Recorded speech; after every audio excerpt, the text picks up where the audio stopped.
జై గురుదత్త. అందరికీ శుభోదయం. సర్వే జనా సుఖినో భవంతు, లోకా సమస్త సన్మంగళాని భవంతు. అందరూ బాగున్నారా అండి? ఇవాళ నేను మన లంగ్ కెపాసిటీ ఎంత, మనం ఎంత శ్వాస తీసుకుంటున్నాం, ఎంత తీసుకోవాలి అన్న విషయాన్ని చెప్పబోతున్నానండి. మనం నిత్యం మనకున్న టెన్షన్స్ వల్లే కానీ, ఈ హడావిడి బిజీ లైఫ్ అయిపోయింది కదా అందరం పొట్టి పొట్టి శ్వాసలు తీసుకుంటున్నాం. అంటే చిన్న చిన్న చిన్న చిన్న శ్వాసలు తీసుకుంటున్నాం అనమాట.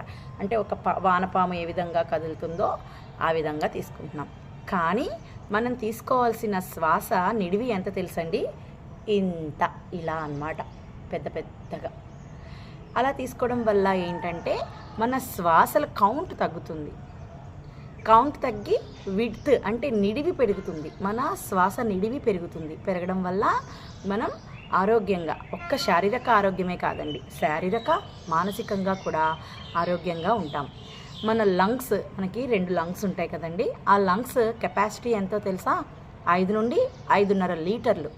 కానీ మనం దాంట్లోకి ఎంత శ్వాసని పంపిస్తున్నామో, ఎంత ఆక్సిజన్ పంపిస్తున్నామో తెలుసా అండి? మనం 1.5, 2 అంతే, 2 లీటర్లు మట్టుకే పంపిస్తున్నాం. అందువల్లే మనం చాలా అనారోగ్యంగా, లేజీగా హాస్పిటల్కి డబ్బులు ఖర్చు పెడుతూ చేస్తున్నాం అనమాట. కానీ ఎప్పుడైతే మనం ప్రాణాయామాలు చేస్తామో, అంటే అందులో సహజ ప్రాణాయామం, రేపు దాని గురించి చెప్పుకుందాం.